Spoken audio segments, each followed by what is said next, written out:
नमस्ते प्रणाम। हम किरण शर्मा, हम मंजू शर्मा अपना चैनल पर स्वागत करै छी। नमस्ते प्रणाम सब दीदी भाई जी के प्रणाम, सब दाई माय जते गोटन सुनबे सबके प्रणाम करै छी। बहुत प्यार से गीत गावा जा रहल छी बेटी विवाह के, सब जरूर सुनबे, जरूर कमेंट करू।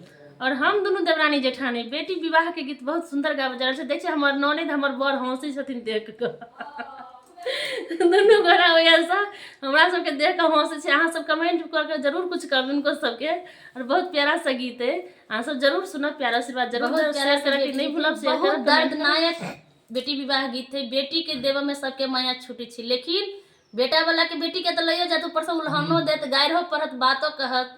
लेकिन जिन बेटी जिनका कुछ से भेल उनका माय के बहुते दर्द होय छै बेटी विदाई करे में आ बेटी कन्यादान करे में। लेकिन बेटा वाला के थोड़ी ना तो अफसोस हो छै। दहेज के दहेज, बेटी के बेटी, सब चीज मांगो करत, ऊपर से बातो कहत। पूरा बना